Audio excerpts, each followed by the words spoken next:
ભરૂચ જિલ્લા કોંગ્રેસ દ્વારા રાજ્યમાં દારૂબંધી નશાખોરીના વધતા પ્રસાર સામે કડક કાર્યવાહી કરવાની માંગ સાથે જિલ્લા પોલીસ કચેરી ખાતે આવેદનપત્ર પાઠવવામાં આવ્યું હતું।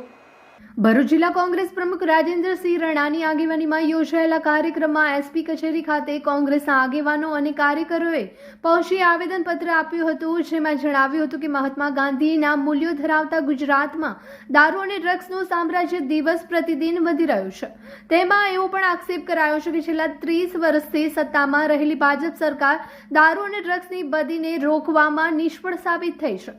5 વર્ષમાં 93,601 કિલો ડ્રગ્સ, 2,229 લીટર પ્રવાહી ડ્રગ્સ અને 73,163 ડ્રગ્સ પિલ ઇન્જેક્શન પકડાયા હોવા છતાં કાર્યવાહી અસરકારક નથી। વર્ષ 2020 થી 2024 દરમિયાન 16,000 કરોડના 19 ડ્રગ્સ કેસોમાં એક પણ આરોપીને સજા ન થઈ હોવાના કોંગ્રેસે ગંભીર આક્ષેપ કર્યા છે।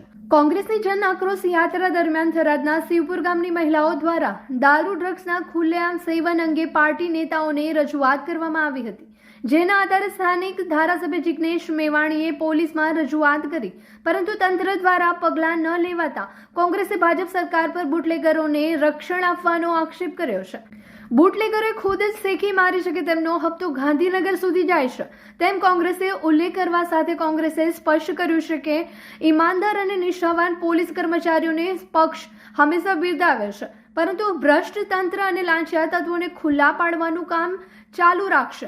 આવેદન પાઠવી કોંગ્રેસે રાજ્ય સરકારને ચેતવણી આપી છે કે દારૂ અને ડ્રગ્સનો બેફામ પ્રસાર રોકવા માટે તાત્કાલિક અસરકારક પગલાં લેવા જરૂરી છે, નહીંતર જન આંદોલન તેજ કરવામાં આવશે।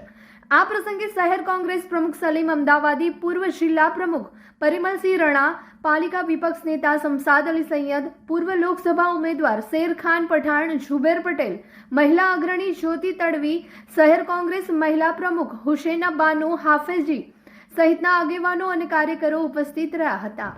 ગુજરાત મહાત્મા ગાંધીજીનું સરદાર વલ્લભભાઈ પટેલનું આ ગુજરાત છે।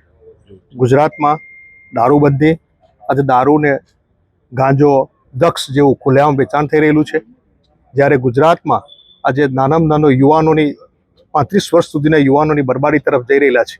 કોલેજ કેમ્પસ હોય, કોઈ બી ખાનગી જગ્યા હોય, કોઈ પણ જગ્યાએ ખુલ્લેઆમ ડ્રગ્સ કે દારૂનું વેચાણ થઈ રહેલું છે।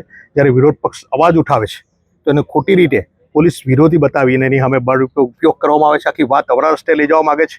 વિરોધ પક્ષ સાચું બોલી રહેલો છે કે ગુજરાતનું યુવાધન આજે નશાખોરી તરફ ફરી રહેલું છે, ત્યારે એને દબાવવાનો સતત પ્રયત્ન કરેલો છે, એને સખત શબ્દોમાં વખોડીએ છીએ। આજે અમે એસપીસી ભરૂચને આવેદનપત્ર પાઠવેલું છે। ગુજરાતમાં દારૂબંધી, ડ્રગ્સ, નશાખોરીનો કડકમાં કડક અમલ થાય અને યુદ્ધના ધોરણે તાત્કાલિક અમારા ભરૂચથી લઈને સમગ્ર ગુજરાતમાં જે નશાખોરી યુક્ત ગુજરાત બની ગયેલું છે, ગુજરાત એક એપી સેન્ટર પ્રવેશ દ્વાર બની ગયું છે, એને તાત્કાલિક ધોરણે એને બંધ કરવા માટે, એમાં એ કરવા માટે રેડ પાડીને અમલ કરવા માટે એનો અમલ થાય એની માગણી સાથે અમે તમામ જિલ્લા શહેર કોંગ્રેસના તમામ આગેવાનો સાથે અહીંયા ઉપસ્થિત રહી અમે આવેદનપત્ર પાઠવ્યું। હેલો ભરૂચ, બાલાજી જ્વેલર્સ લઈને આવી ગયા છે સોને પે સુહાગા ઓફર,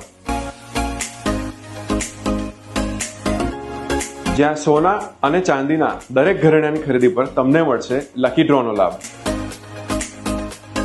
દરેક લકી ડ્રો કન્ટેસ્ટન્ટ્સને મળશે ફિક્સ સરપ્રાઇઝ ગિફ્ટ અને 3 લકી વિનર્સને મળશે પ્રીમિયમ ઇલેક્ટ્રિક સ્કૂટર। તો આ લગ્નોત્સવને બનાવો ખાસ। આજે જ આવો બાલાજી જ્વેલર્સમાં અને બનો શાનદાર ગિફ્ટ્સના હકદાર। અમારો એડ્રેસ છે શોપ નંબર 9, લવકુશ, રાધાકૃષ્ણ સોસાયટીની સામે, તુલસીધામ 4 રસ્તા નજીક, જાડેશ્વર રોડ, ભરૂચ।